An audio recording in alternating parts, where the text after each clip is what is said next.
এড়ি দিয়ে পালং শাকের চচ্চড়ি বানানোর জন্য 2 চামচ সর্ষের তেল দিয়ে দিলাম। তেলটা বেশ ভালো করে গরম হতে দিয়ে দিলাম। 1 পিস গোটা শুকনো লঙ্কা, 1 পিস তেজপাতা, চামচ 5 ফোড়ন দিয়ে দিলাম। ফোড়নে মূলো, শিম, বেগুন, আলু, কড়াইশুঁটি ছোট সাইজ করে পিস করে ভালো করে ধুয়ে রেখেছি, দিয়ে দিলাম। ভালো করে ভেজে নিচ্ছি সব সবজিগুলো। 100 গ্রাম গেরি ভালো করে ধুয়ে রেখেছি, দিয়ে দিলাম। সব সবজির সাথে গেরিটাও ভালো করে ভেজে নিচ্ছি।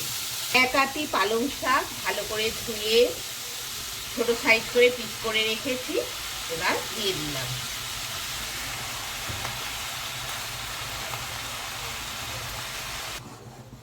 এবার সব সবজির সাথে পালং শাকটা ভালো করে মিশিয়ে নিচ্ছি।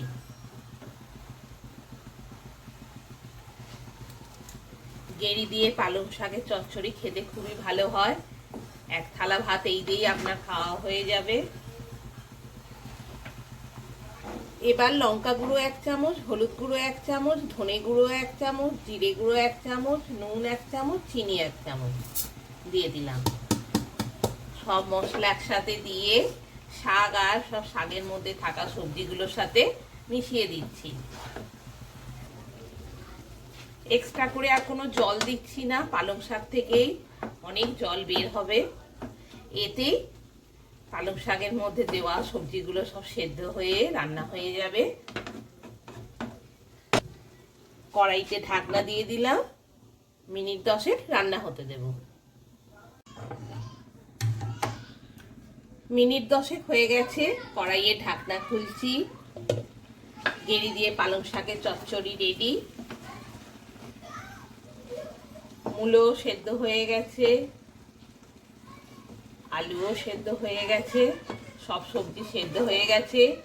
শাকের মধ্যে যে এক্সট্রা জল ছিল সেটাও শুকনো হয়ে গেছে। গেরি দিয়ে পালং শাকের চচ্চড়ি রেডি, একদম গরম গরম পরিবেশনের জন্য। ওভেন অফ করে দিলাম। নমস্কার, আপনারাও বাড়িতে বানিয়ে দেখুন, খেতে কিন্তু খুবই ভালো হয়।